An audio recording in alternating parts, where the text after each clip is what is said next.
utilisation. Aujourd'hui, à Télé-Miami en français, un homme attaque des personnes à l'aide d'un alligator dans un Wendy's à Jupiter.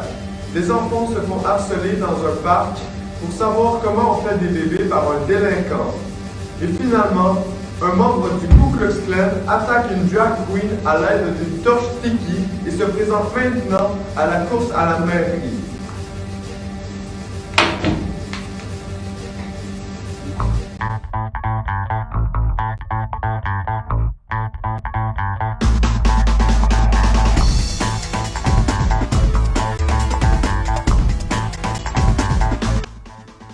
Bonjour à toutes et à tous, et bienvenue à Télé-Miami en français. Allons tout de suite rejoindre mon collègue Jean-Roch Perrault au Wendy's de Jupiter afin qu'il nous éclaire sur cet homme qui a, soi-disant, attaqué quelqu'un avec un alligator.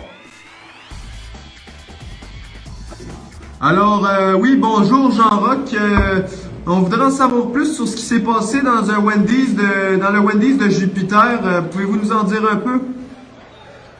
Oui, excuse-moi. Oui, bonjour, Bob Cui.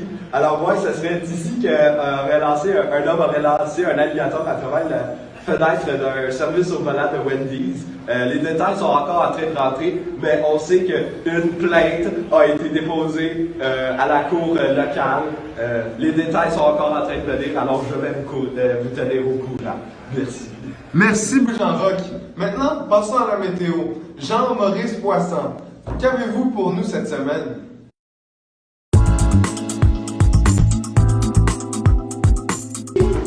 Donc bonjour tout le monde, aujourd'hui pour la météo, on a une semaine qui s'annonce être très belle. Donc ici on peut voir la semaine qui commence par lundi, qui est très ensoleillée avec un maximum de 20 et un minimum de 15. Oui, à Miami, il fait aussi froid que ça, mesdames et messieurs, et il va faire 15, qui n'est pas vraiment logique. Donc, on continue.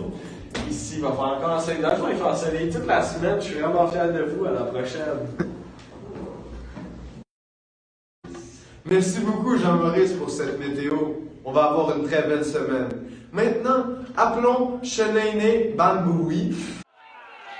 Alors oui, ce serait Otis Darwin Ryan qui aurait grimpé sur l'équipement d'un parc de la ville de Jupiter. Il aurait ensuite harcelé des enfants en leur disant d'où proviennent les bébés. Celui-ci aurait par la suite été appréhendé par la police de Jupiter et aurait été envoyé au commissariat le plus proche.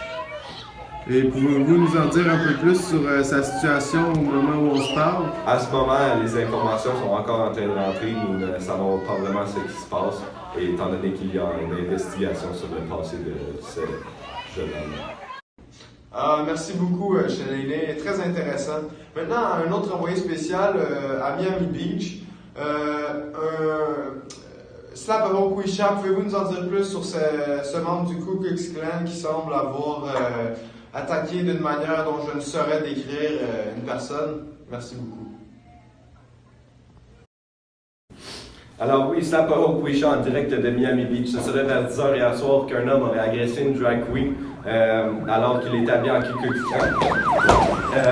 Nous ne savons pas encore si l'homme faisait réellement partie du Ku Klux Klan ou s'il était habillé juste pour masquer son identité secrète. Nous savons aussi qu'il a agressé cette drag queen à l'aide d'une tiki torch. Vous savez, ces torches que l'on utilise le soir pour éloigner les moustiques lors de nos soirées barbecue. Eh bien, c'est ça. Nous savons aussi que l'homme était en train de courir pour la mairie de Miami. Même s'il avait gagné dans quelques rencontres, nous savons qu'il s'était fait arrêter pour conduite indécente en public. Maintenant, à la prochaine section de votre téléjournal favori, nous allons rejoindre notre envoyé des affaires, Guapflex, qui va avoir une entrevue avec un investisseur très particulier. Je vous laisse là-dessus.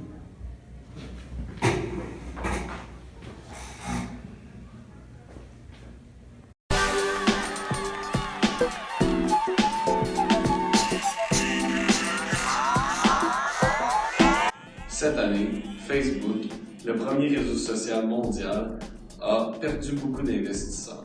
En effet, une centaine d'investisseurs américains ont décidé de vendre leurs actifs au sein de cette compagnie.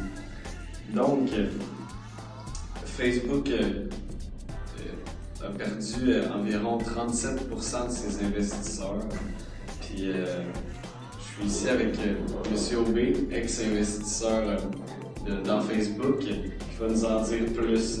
Oui, donc, bonjour. monsieur, bonjour. Bonjour. Pouvez-vous nous parler de pour quelles raisons avez-vous vendu vos actions? Oui, effectivement. Alors, premièrement, pour son rôle dans la diffusion de fausses nouvelles, malheureusement, ce n'est peut-être pas de la faute des propriétaires de Facebook, mais je pense que c'est trop un gros média qui aide à la propagation de fausses nouvelles et ça leur a nuit beaucoup cette année.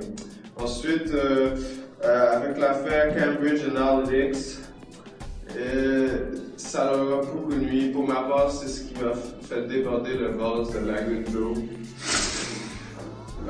Oh yeah! Pourquoi vous riez, mais parce que ce n'est pas une situation très drôle. Mais en fait, justement, ils ont volé des informations personnelles à certaines personnes et ce n'est totalement pas éthique. Pour cette raison, je me suis retiré de mon investissement sur Facebook et je pense que c'est la même décision de la part de plein d'autres investisseurs. Merci beaucoup, monsieur, de vous être prêté au jeu. On revient après la pause. Merci. ايه ده؟ ما تيجي نجيب باندا يا بابا؟ يا ابني ده من غير ما حاجات كتير. Just you know why you and I will buy and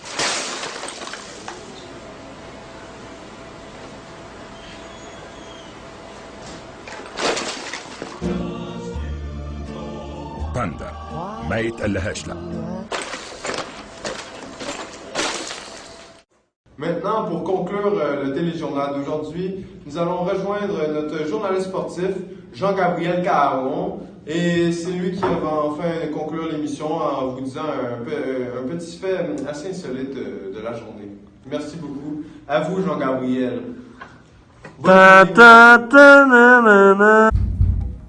Bonjour chers collègues, ici votre chroniqueur sportif Jean-Gabriel Caron. Je vais vous parler du Super Bowl qui a été très divertissant. Donc nous avons assisté à un match des plus gingembres. Il y avait un affrontement entre les Patriots et les Rams. Les Patriots ont gagné cet affrontement. On va plus se concentrer sur le show de la mi-temps. Le show de la mi-temps qui était très particulier. Il y avait Maroon 5 qui a ôté son chandail malgré lui. Il devait avoir chaud. Aussi, il y avait Travis Scott qui, sans autotune, était plus ou moins médiocre. Donc, on se laisse sur une anecdote.